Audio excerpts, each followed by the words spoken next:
Assalamualaikum warahmatullahi wabarakatuh. Nama saya Habibur Rahman Mahruf dari kelas 21.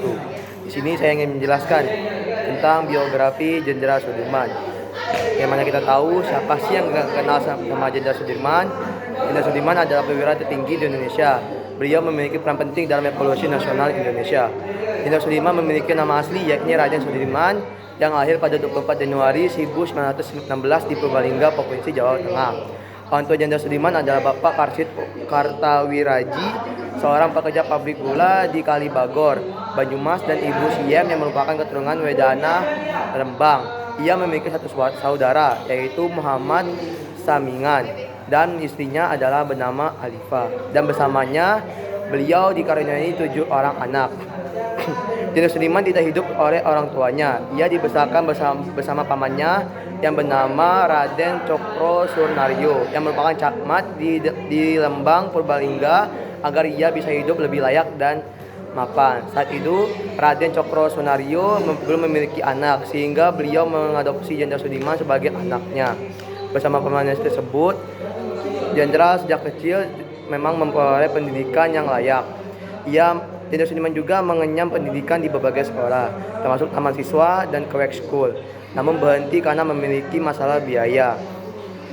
Sudirman juga saat muda dikenal sebagai anak yang taat beribadah, rajin belajar, dan tekun memahami tentang agama Islam dari Raden Muhammad.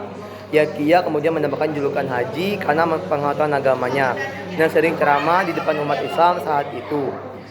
Jenderal Sudirman juga adalah Panglima Besar Tentara Nasional Indonesia yang pertama dan merupakan salah satu pahlawan nasional Indonesia.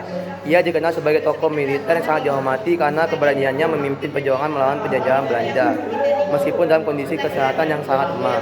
Beliau juga merupakan Panglima Besar dalam Tentara Keamanan Rakyat, yaitu dilantik pada tanggal 18 Desember 1945. Dalam Perang Gerilya juga beliau memimpin dalam perang tersebut dan menerapkan strategi upat sepit orang. Dan tetap selain perang gerilya tersebut, beliau juga memimpin dalam peperangan Ambarawa. Peran beliau dalam perang Ambarawa itu sangat signifikan dalam melawan pasukan Belanda dan sekutu.